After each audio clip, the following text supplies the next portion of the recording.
Okay, in this video I'm going to be adding a new layer set, a new annotation set, and creating a new save plan view from my out-of-the-box residential template, and then saving that template as a new template for my new plans, for my imperial plans.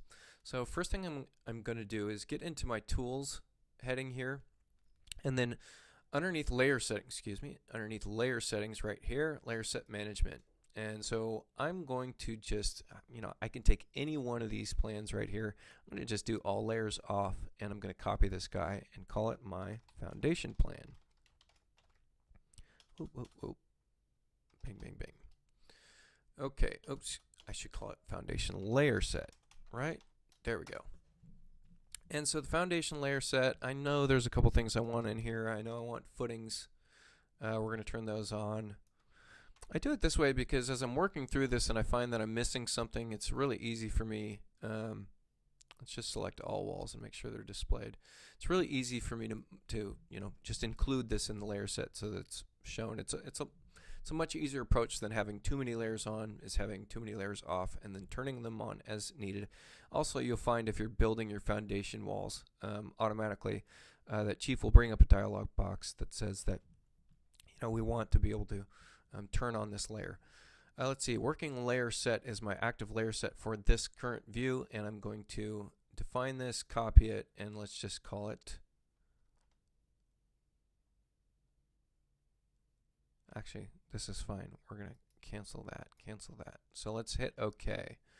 And then under my active views, actually before we even do that, we're going to, let's go to a no plan view, none, and we're going to build foundation for this guy. Under build floor, build foundation, automatically rebuild foundation. We already had it checked. It's going to build that foundation level, and I'm going to create a new save plan view. New save plan view from my project browser, which is this radio tab up right here. And so new save plan view is going to be foundation plan.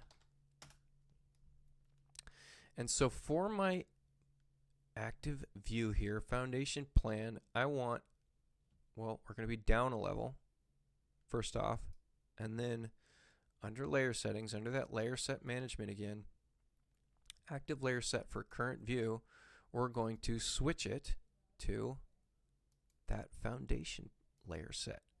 That should be my active layer set for this view.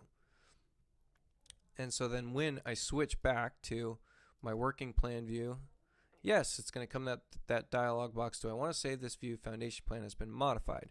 Yeah, I want to save it. Let's go to something where it's going to flip a floor level. Actually, a lot of these don't flip a floor level. They're just on whatever floor level you are on. So I want to associate a floor level with some of these. Electrical plan view. Let's switch to something else. These all save as what the active floor level is. So electric floor plan, let's edit this view. Use any floor? No, I want it to be on this first floor level. That's it. So that when I flip back to foundation plan, it's going to associate with ground zero. Electric plan for that particular electrical plan, it's going to be here. If I want an electrical plan for the second floor, I can reassociate which floors. I can use the any floor level. Sure. I'm modifying this existing out of the box because this isn't how I do residential remodels and additions. So I definitely want that foundation plan in there, and now I've got it. So once I've got it, what I can do here is go to my file, templates, save as templates, delete everything there, set template as default, and replace one that I've been working on and working through to get my settings in there the way I like them.